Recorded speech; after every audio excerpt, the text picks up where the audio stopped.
This is the Dollemore Daily, and I'm Jesse Dollemore.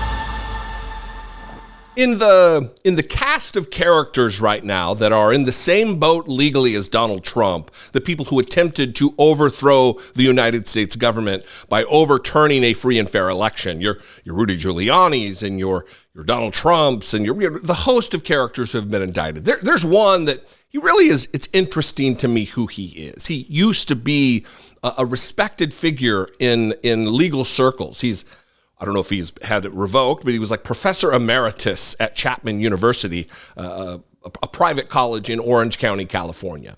He did have some repute about him. But it's also interesting that when these people who were previously respected get a little bit of a spotlight on them and they start to talk, they start to run their mouths, it lays bare the fact that the respect for them previously was maybe a little out of hand.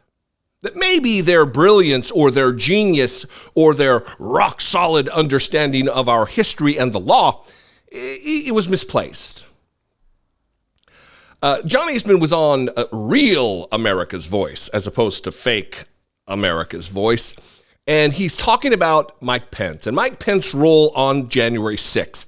And in this clip, he really shows, he reveals, it's all out there now that he has little to no functioning understanding of the office of vice presidency, of the history of the country, of the words of people who have written about the office that they've held as vice president of the United States.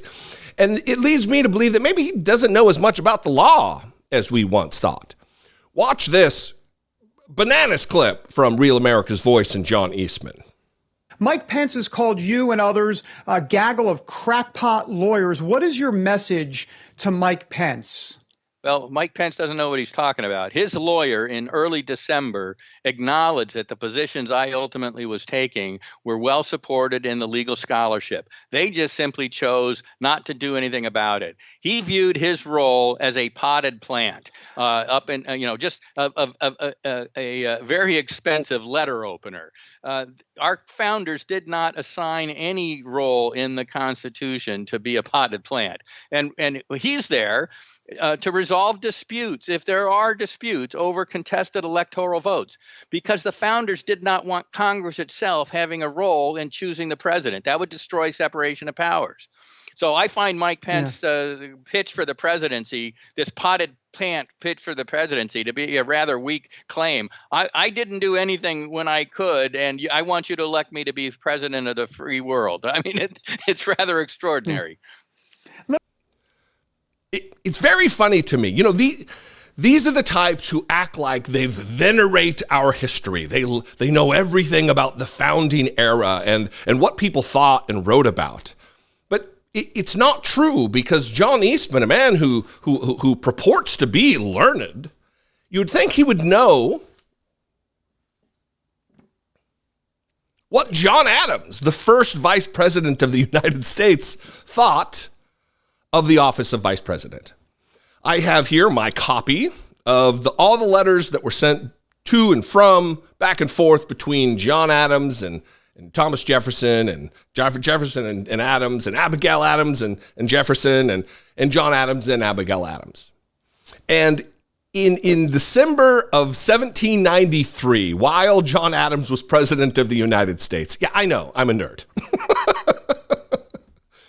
While he was vice president of the United States, John Adams wrote this to Abigail Adams about the vice presidency.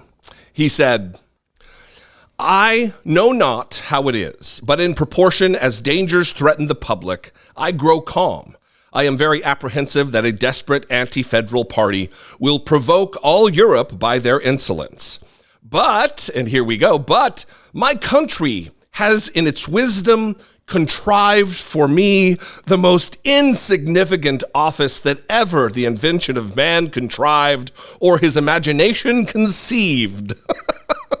And I can do neither good nor evil. I must be borne away by others and meet the common fate." Yeah. The most insignificant office contrived by man's imagination was the vice presidency. These people act like Mike Pence had all the authority in the world when it was a ceremonial duty, and it's understood by the consensus. I won't even go crazy that just about everybody understands it that way. There is a handful, people like John Eastman, who will say that he had the authority to, but it's people like John Eastman and Dick Cheney who believe that the vice presidency has this mighty, awesome power behind it, and it just does not.